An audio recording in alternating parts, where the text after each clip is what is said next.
Shalom dan Horas buat kita semua, Amanginang dan saudaraku yang dikasihi oleh Tuhan Yesus Kristus. Kembali kita bertemu dalam renungan harian kita. Apa kabar Amanginang dan semua saudaraku? Doa dan harapan kami sebagai pendeta, kita semua dalam keadaan sehat dan dalam perlindungan Tuhan. Sebelum kita mendengarkan firman Tuhan, marilah kita berdoa. Kasih karunia dan damai sejahtera dari Allah Bapa kita dan dari Tuhan Yesus Kristus menyertai kamu sekalian. Amin. Renungan kita pada hari ini Selasa 20 Januari 2026 tertulis di dalam 2 Korintus 12 ayat 9. Tetapi jawab Tuhan kepadaku, cukuplah kasih karunia bagimu, sebab justru dalam kelemahanlah kuasaku menjadi sempurna. Sebab itu terlebih suka aku bermegah atas kelemahanku, supaya kuasa Kristus turun menaungi aku. Kasih karunia Tuhan. Amanginang dan saudaraku yang dikasihi oleh Tuhan Yesus Kristus, kesulitan dan pergumulan hidup yang mendera bisa membuat kita menjadi merasa seakan-akan ditinggalkan oleh Tuhan. Dalam kehidupan sehari-hari, kita acap kali diperhadapkan dengan situasi seperti itu. Masalah dan pergumulan itu ada kalanya menghimpit iman dan membuat kita berada dalam kesesakan. Dalam kondisi seperti ini tidak sedikit orang yang putus asa. Apakah yang harus dilakukan supaya kesesakan tidak membuat kita putus asa? Sama seperti manusia pada umumnya, Paulus pun pernah mengalami pergumulan dan penderitaan dalam hidupnya.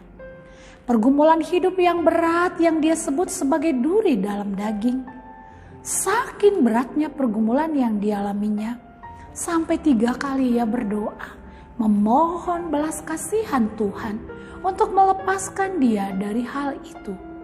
Ternyata apa yang dialami Paulus bukanlah seperti apa yang dia mohonkan kepada Tuhan. Keinginan Paulus agar dilepaskan dari duri dalam daging ternyata tidak dikabulkan oleh Allah. Justru Tuhan mengizinkan Paulus tetap mengalami pergumulannya. Paulus harus tunduk pada otoriter Tuhan, supaya dalam semuanya kasih karunia Tuhan semakin nyata dalam hidupnya. Sehingga dengan demikian Paulus memahami dan menyadari bahwa hal itu terjadi semua ada maksud dan tujuan Tuhan. Doa yang tidak terkabul sering sekali mendesak banyak orang untuk mempertanyakan kebaikan Allah. Pergumulan ini menjadi makin kuat apabila yang didoakan adalah kebutuhan yang mendesak dan sangat penting menurut kita, serta sudah secara rutin menjadi topik doa kita.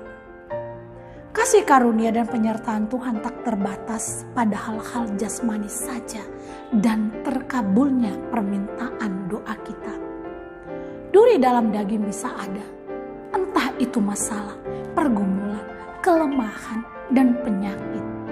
Namun semua itu janganlah menghambat kita merasakan kasih karunia Tuhan. Justru di situ seperti itulah kuasa Tuhan mengalir dan dinyatakan sempurna. Inilah yang kita lihat dalam kehidupan Rasul Paulus. Adanya kelemahan, penyakit dan penderitaan bukan berarti Tuhan tidak lagi beserta kita, atau bahwa Dia tidak bisa melindungi kita. Namun, semua itu justru alat Tuhan untuk menyatakan kemuliaan dan rencananya yang hebat dalam hidup kita. Dari apa yang dialami oleh Paulus ini, marilah kita belajar bahwa terkadang Tuhan menjawab doa kita bukan seperti apa yang kita pikirkan. Namun sekalipun doa kita tidak dijawab seperti keinginan kita, teruslah bergantung dan berharap hanya kepada Tuhan hingga mengalami kesempurnaan kuasa-Nya di dalam hidup kita. Amanginang, jika hari ini kita berada dalam situasi berbeban dan penuh pergumulan, sekalipun kita sudah berseru dan bermohon akan belas kasihannya dalam doa, jangan pernah putus asa. Serahkan semuanya kepada Tuhan, karena kasih karunia-Nya cukup untuk menopang kita setiap hari. Percayalah bahwa semuanya akan indah pada waktunya. Allah turut bekerja dalam segala perkara yang kita hadapi. Amin. Kita berdoa. Kiranya firman Tuhan hari ini menguatkan dan menolong kami dalam melewati berbagai pergumulan, tantangan, kesulitan, sekalipun masih di awal tahun 2026. Tetapi justru sebaliknya, ini menjadi penyemangat bagi kami, meneguhkan kami untuk menikmati kasih karunia dan anugerah Tuhan di tengah kelemahan, keterbatasan, kekurangan, penderitaan kami. Terima kasih Tuhan. Terus kami berdoa buat seluruh anak-anak kami yang masih dalam pertumbuhan, yang bersekolah, berkuliah, mencari pekerjaan, mencari jodoh. Tuhan terus yang memimpin, menuntun dan membimbing kehidupan mereka. Bagi jemaat Tuhan yang belum dikaruniai anak, Tuhan memberi kesabaran, kekuatan untuk mengharapkan mujizat dan karya Tuhan yang luar biasa. Bagi jemaat-Mu yang sedang berduka, yang dalam keadaan sakit, Tuhan tolong dan Tuhan hiburkan. Bagi jemaat-Mu yang bersuka cita karena ulang tahun kelahiran, ulang tahun pernikahan, karya Tuhan terus mereka mengingat dan menikmatinya untuk bersyukur.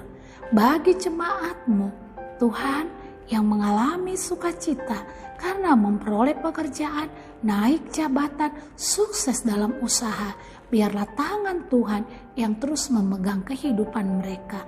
Terima kasih Bapa, kami serahkan hidup kami dalam tangan pengasihan-Mu. Anugerah Tuhan kita Yesus Kristus, kasih setialah Bapa, dan persekutuan dengan Roh Kudus menyertai dan memberkati saudara sekalian. Amin. Selamat pagi, selamat menikmati berkat Tuhan, dan jika ada sesuai pengalaman kita dengan nats kita, mari tuliskan selalu di dalam kolom komentar renungan kita. Terima kasih.